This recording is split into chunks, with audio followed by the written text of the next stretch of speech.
إن الحمد لله نحمده ونستعينه ونستغفره ونؤمن به ونتوكل عليه ونعوذ بالله من شرور أنفسنا ومن سيئات أعمالنا من يهده الله فلا مضل له ومن يضلل فلا هادي له وأشهد أن لا إله إلا الله وحده لا شريك له وأشهد أن محمدا عبده ورسوله يا أيها الذين آمنوا اتقوا الله حق تقاته ولا تموتن إلا وأنتم مسلمون يا أيها الناس اتقوا ربكم الذي خلقكم من نفس واحدة وخلق منها زوجها وبث منهما رجالا كثيرا ونساء واتقوا الله الذي تساءلون به والأرحام إن الله كان عليكم رقيبا يا أيها الذين آمنوا اتقوا الله وقولوا قولا سديدا يصلح لكم أعمالكم ويغفر لكم ذنوبكم ومن يطع الله ورسوله فقد فاز فوزا عظيما أما بعد فإن خير الحديث كتاب الله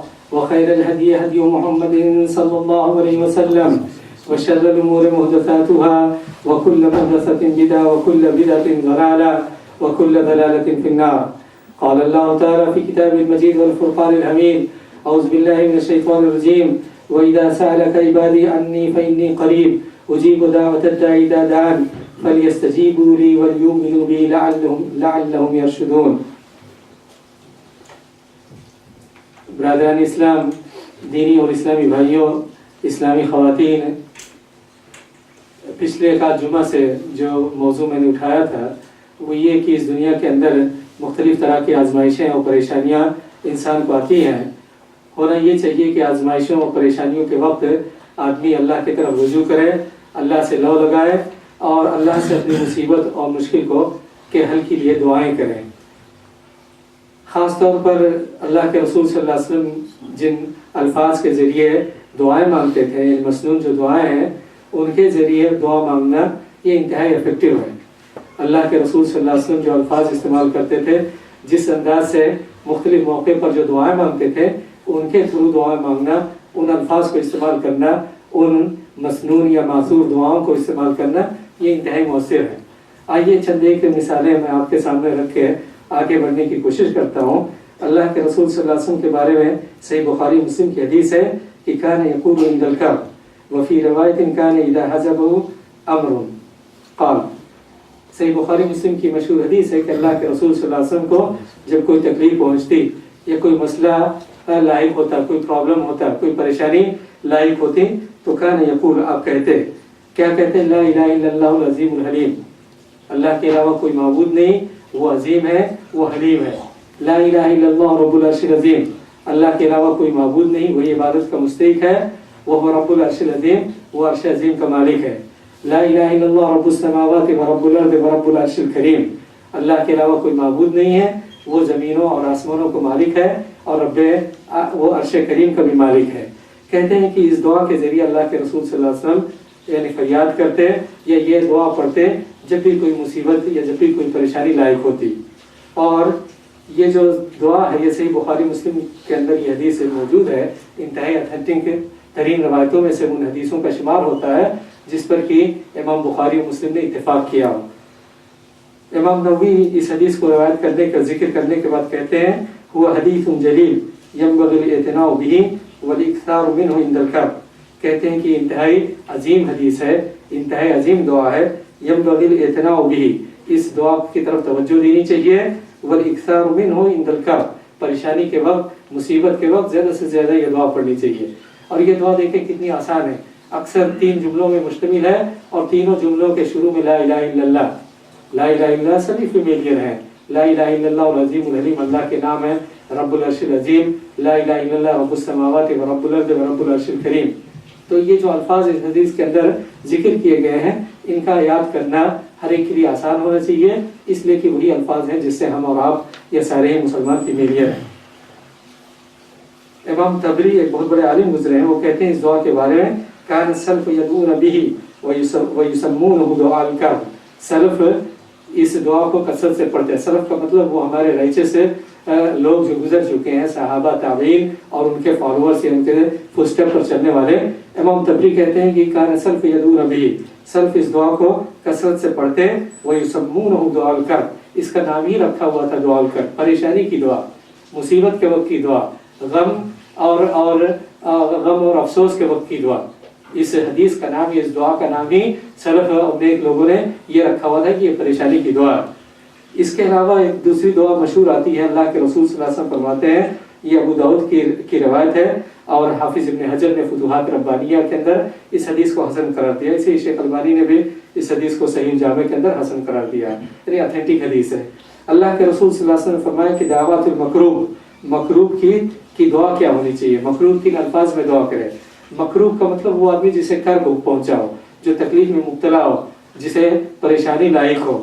کہتے ہیں کہ مکروب کی دعا ہے اللہم رحمتک ارجو، اے اللہ تیری رحمت کا میں امید رکھتا ہوں. فلا تکلنی الی نفسی طرفۃ عین، مجھے اپنے طرف نہیں پھیر. مطلب یہ کہ میں اپنے اوپر ڈیپینڈ نہ کروں، نہ ہی میں اپنی صلاحیتوں پر ریلائی کروں.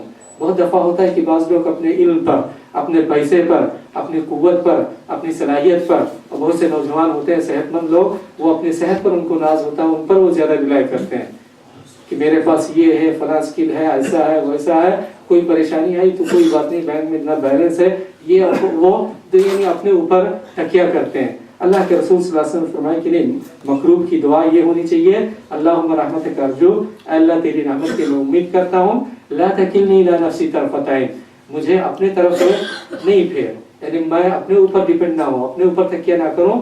طرفۃ عین، ایک لمحے کے لیے بھی. یہی مومن کا طریقہ ہونا چاہیے. ایک سیکنڈ کے لیے، پلک جھپکنے تک کے لیے بھی آدمی اپنے اوپر ریلائی نہ کرے.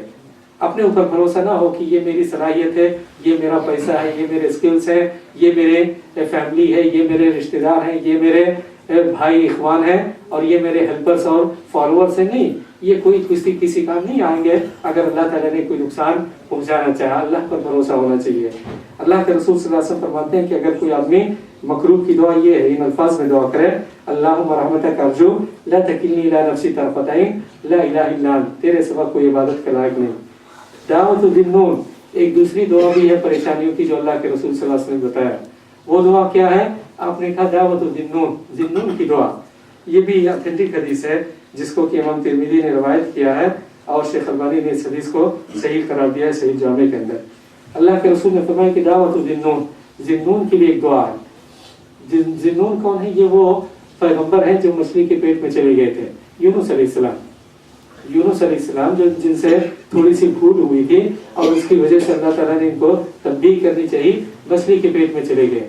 مچھلی کے پیٹ میں چلے گئے اور مچھلی سمندر کی گہرائیوں میں، پانی کے اندر تاریکیوں میں لیتے ہوئے ان کو تیر رہی تھی، ادھر ادھر ہو رہی تھی. تو صحیح بات ہے کہ عجیب و غریب پریشانی میں ہوتے.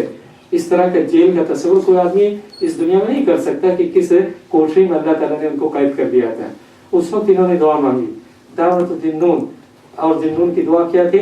لا اذا دعوه في بطن الحوت لا الہ الا انت سبحانک انی کنت من الظالمین. کلام پاک کے اندر بھی اس دعا کا تذکرہ ہے. ذنون کے اس دعا کا تذکرہ اللہ تعالیٰ نے کلام پاک کے اندر بھی کیا کہ جب مشکل میں آئے، پیٹ مچھلی کے پیٹ میں چلے گئے اور بچنے کی کوئی تدبیر نہیں تھی سوائے اللہ کے. اللہ کے علاوہ کوئی اس یعنی ان کو اس پریشانی سے نکال نہیں سکتا تھا. تو انہوں نے اس وقت یہ دعا مانگی. کیا کہا؟ لا الہ الا انت سبحانک، اے اللہ لا الہ الا انت سبحانک، تو ہی تنہا معبود ہے. سبحانک، تو ہر عیب سے، ہر کمزوری سے، ہر خامی سے تو پاک ہے. تسبیح کا مطلب یہی ہوتا ہے. جب ہم سبحان اللہ کہتے ہیں تو گویا کہ یہ کہتے ہیں کہ جو بھی کمی ہو سکتی ہے، جو بھی پاسبل ڈیفیکٹ ہو سکتا ہے، جو ہم تصور کر سکتے ہیں کمی کا، خامی کا، عیب کا، اس تمام چیزوں سے تو پاک ہے. اور جب ہم کہتے ہیں الحمدللہ، اس کا مطلب یہ ہوتا ہے کہ جو بھی خوبی ہے، جو بھی بڑائی ہے، جو بھی کبریائی ہے، جو بھی صفات کمال ہے، اس کا تو بہتر انداز میں مستحق ہے. تو دیکھیں یہ دو جملے جو انتہائی چھوٹے ہیں، سبحان اللہ الحمدللہ، ان کو کمبائن کیا جائے تو ان کا معنی و مفہوم انتہائی کمپریہنسو ہے. گویا کہ آپ یہ کہتے ہیں کہ ہر خامی سے اللہ پاک ہے، ہر خوبی اور ہر کمال اور ہر اچھی صفت کا اللہ تعالیٰ مستحق ہے. دو جملے ہیں لیکن دیکھیں ان کا معنی مفہوم. آپ اس کی شرح کرتے چلے جائیں. اللہ تو کمزور نہیں ہے، تو نعوذ باللہ، تو مطلب یہ ہے کہ جو بھی عیب ہو سکتی ہے ہم کو گنانا یعنی آپ چاہیں تو اس کا تذکرہ کر سکتے ہیں، دفتر بھر جائے گا، اس سے تو پاک ہے. اور جو بھی خوبیاں ہیں، آپ خوبیوں کو، کمال کو، اچھے اوصاف ایٹریبیوٹس کو ریکارڈ کرنا چاہیں تو ایک دفتر تیار کریں گے، تو اس کا مستحق ہے. یہ دعا کی تھی حضرت یونس علیہ السلام نے، اور اللہ تعالیٰ نے ان کو مچھلی کے پیٹ سے نجات دیا تھا. باہر آئے اور مچھلی نے ان کو ساحل پہ آ کے مچھلی نے اگل دیا، اس کے بعد پھر یہ صحت مند ہوئے، اپنے قوم کی طرف واپس آئے۔ اللہ کے رسول صلی اللہ علیہ وسلم فرماتے ہیں کہ یہ ذنون کی دعا فَإِنَّهُ لَمْ يَدْعُ بِهَا رَجُلٌ مُسْلِمٌ فِي شَيْءٍ قَطْ إِلَّا اسْتَجَابَ اللَّهُ لَهُ۔ اللہ کے رسول صلی اللہ علیہ وسلم فرماتے ہیں کہ اس دعا کے ذریعے اگر کوئی مسلمان کسی بھی مسئلے میں کسی بھی پریشانی کے وقت دعا کرے گا إِلَّا اسْتَجَابَ اللَّهُ لَهُ، مگر یہ کہ اللہ تعالیٰ ضرور اس کی دعا قبول کرے گا۔ تو ان کے ذریعے دعا مانگنی چاہیے، اور یہ دعا آیت کریمہ کچھ لوگ اس کو کہتے ہیں، بہرحال جو بھی ہو یہ لا الہ الا انت سبحانک انی کنت من الظالمین انتہائی آسان سی دعا ہے، ہر مسلمان کے زبان پہ یہ دعا ہونی چاہیے جب بھی کوئی مشکل و پریشانی ہو۔ اور خود اللہ تعالیٰ نے کلام پاک کے اندر بھی فرمایا فاستجبنا له ونجیناہ من الغم وکذلک ننجی المؤمنین۔ اللہ تعالیٰ نے کہا کہ ہم نے ذنون کو اس دعا کی برکت کے ذریعے بچایا، ونجیناہ من الغم وکذلک ننجی المؤمنین، اسی طرح دوسرے مومنین و مسلمان بھی جب اللہ سے دعا مانگیں گے ان الفاظ کے تھرو تو اللہ تعالیٰ انہیں بھی نجات دلائے گا۔ ام سلمہ رضی اللہ عنہ اللہ کے رسول صلی اللہ علیہ وسلم کی زوج محترمہ ام المومنین، ان سے ایک مشہور حدیث مروی ہے، صحیح مسلم کی روایت ہے، وہ کہتے ہیں کہ اللہ کے رسول صلی اللہ علیہ وسلم نے فرمایا ما من مسلم تصیبہ مصیبت فیقول ما امر اللہ لہ، کوئی بھی مسلمان اگر اسے کوئی مصیبت پہنچتی ہے اور فیقول ما امرہ اللہ، اگر اللہ نے جو حکم کیا ہے جس چیز کا کمانڈ کیا، اگر وہ کہے، اللہ نے کس چیز کا ہمیں کمانڈ کیا ہے؟ اللہ نے کہا کہ اذا اصابت کو مصیبت، اگر تمہیں کوئی مصیبت پہنچے تو کہو انا للہ و انا الیہ راجعون۔ اسی چیز کا ہم سے مطالبہ کیا گیا ہے کہ جب بھی کوئی مصیبت آئے، کوئی پریشانی آئے تو سب سے پہلے ہمیں یہ کہنا چاہیے انا للہ، ہم بھی اللہ کے لیے ہیں، و انا الیہ راجعون، اور اللہ ہی کی طرف ہم لوٹیں گے۔ یعنی کوئی آدمی گزر گیا ہے، آج وہ چلا گیا ہے، ہم بھی اسی کی طرف لوٹنے والے ہیں۔ کوئی چیز ضائع ہو گئی ہے، کوئی چیز فنا ہو گئی ہے، ہم بھی یہ چیز بھی چلی گئی، ہم بھی اسی کی طرف لوٹنے والے ہیں۔ تو ام سلمہ رضی اللہ عنہ رحمۃ اللہ علیہ بھی کہا جا سکتا ہے، اس کا مطلب یہ ہے کہ اللہ کی مرضی ان پر ہو، لیکن صحابہ کے لیے خصوصی لفظ رضی اللہ عنہ یا رضی اللہ عنہ استعمال کیا جاتا ہے۔ ام سلمہ رضی اللہ عنہ ام المومنین نے کہا اللہ کے رسول صلی اللہ علیہ وسلم فرمایا کہ اگر کسی مسلمان کو کوئی مصیبت پہنچتی ہے تو وہ انا للہ و انا الیہ راجعون کہے، اس کے بعد اگر وہ کہے کہ اللہم اجرنی فی مصیبتی واخلف لی خیرا منہا الا اخلف اللہ له خیرا منہا، کہتے ہیں کہ انا للہ و انا الیہ راجعون کہنے کے بعد اگر آدمی یہ دعا پڑھے اللہم اخلف لی اللہم اجرنی فی مصیبتی، اللہ اس مصیبت کا مجھے اچھا بدلہ دے، یعنی میں صبر کر رہا ہوں یا میں صبر کر رہی ہوں اس مصیبت پر تو اس کا اچھا اجر دے، اور صحیح بات ہے کہ مصیبت پر صبر کرنے کا بہترین اجر ہوتا ہے۔ وَاخْلُفْ لِي خَيْرًا مِنْهَا، اور اس کا وَأَخْلِفْ لِي خَيْرًا مِنْهَا، اس کا بہترین نعم البدل دے، یعنی جو چیز چلی گئی ہے، جو چیز لاس ہوا ہے، اس پر میں صبر کر رہا ہوں، اس سے بہتر چیز تو مجھے دے۔ تو اللہ کے رسول صلی اللہ علیہ وسلم فرماتے ہیں کہ اللہ اخلف اللہ له خیرا منها، تو اللہ تعالیٰ واقعی میں جو چیز لی ہے اس سے بہتر چیز آدمی کو دے گا۔ یہ صحیح مسلم کی اتھینٹک ترین احادیث میں سے اس کا شمار ہوتا ہے، بخاری مسلم کی حدیث ہے، ساری کی ساری حدیثیں صحیح ہیں، علماء نے اس پر اتفاق کیا ہے، آپ کو مزید ریسرچ اور تحقیق کرنے کی ضرورت نہیں ہوتی۔ ام سلمہ رضی اللہ عنہ کہتی ہیں ام المؤمنین کہ اللہ کے رسول صلی اللہ علیہ وسلم نے یہ دعا تو مجھے بتائی، اس وقت بتائی جب میرے شوہر ابو سلمہ کا انتقال ہو گیا، جب میرے شوہر ابو سلمہ کا انتقال ہوا اس وقت آپ نے مجھے یہ دعا بتائی کہ یہ دعا پڑھو اور اللہ تعالیٰ سے بہتر ریپلیسمنٹ کی دعا مانگو، اللہ تعالیٰ جو چیز دے لیا ہے اس سے بہتر چیز دے گا۔ کہتی ہیں کہ میں دعا تو کرتی تھی لیکن دل میں میرے یہ خدشہ ہوتا تھا، یہ دل میں کھٹکا ہوتا تھا کہ ابو سلمہ سے بہتر شوہر مجھے کیا ملے گا۔ میں اللہ تعالیٰ سے تو مانگ تو رہی ہوں کہ جو چیز چلی گئی ہے اس سے بہتر چیز دے، لیکن ان سے بہتر شوہر کہاں ملے گا۔ ہمارا گھرانہ پہلا وہ گھرانہ تھا، ہم پہلے کپل تھے جو ہم نے حبشہ کی طرف ہجرت کیا، اور ہم پہلے کپل تھے، مطلب یہ کہ ہمارا خاندان یا گھرانہ یا ہمارا جوڑا وہ تنہا جوڑا ہے جنہوں نے دونوں طرف کی ہجرت کی، حبشہ بھی ہم ہجرت کیے اور پھر ہجرت کر کے ہم مدینہ بھی آئے، اور ان کے ہجرت کا واقعہ بھی انتہائی دردناک ہے، کس طرح پریشانیوں کو اٹھاتے ہوئے انہوں نے اپنی ہجرت کو مکمل کیا۔ کہتی ہیں کہ میں دعا مانگتی لیکن پھر میں کہتی کہ ابو سلمہ سے بہتر شوہر کیا ملے گا، میں اللہ تعالیٰ سے تو کہہ تو رہی ہوں کہ اچھی چیز مجھے دے جو چلی گئی ہے، لیکن دیکھیں دعاؤں کی برکت۔ کہتی ہے بعد میں مجھے اللہ کے رسول صلی اللہ علیہ وسلم نے پروپوز کیا اور میری شادی آپ سے ہوئی، تو مجھے واقعی میں یقین آیا کہ دعاؤں کے اندر تاثیر ہے، اور میں جو دعا مانگتی تھی کہ جو شوہر مجھ سے لے لیا گیا ہے اس سے بہتر چیز اللہ تعالیٰ دے، تو واقعی میں مجھے بہتر شوہر اللہ تعالیٰ نے دیا، اللہ کے رسول صلی اللہ علیہ وسلم سے میری شادی ہوئی۔ تو یہ چند ایک دعائیں ہیں، اس کی طرف توجہ دینی چاہیے. بہت مشکل نہیں ہوگا ان کو یاد کرنا. آدمی ان کو یاد کریں، مصیبت و پریشانیوں کے وقت ان کے ذریعے دعائیں کریں. اور یہ موضوع مکمل نہیں ہے، انشاءاللہ کسی اگلے موقع سے اس موضوع کو مکمل کرنے کی کوشش کرتا ہوں. اللہ تعالیٰ سے دعا ہے کہ اللہ تعالیٰ ہمیں اور آپ کو ایک بنائے، اسلام پر چلنے کی توفیق دے، ہمارے اندر للہیت، اخلاص، ایمان، توحید اور ہر اچھی خوبیاں پیدا کرے. ہر برائیوں سے اللہ تعالیٰ ہمیں اور آپ کو دور رکھے. اقول قولی ھذا واستغفر اللہ.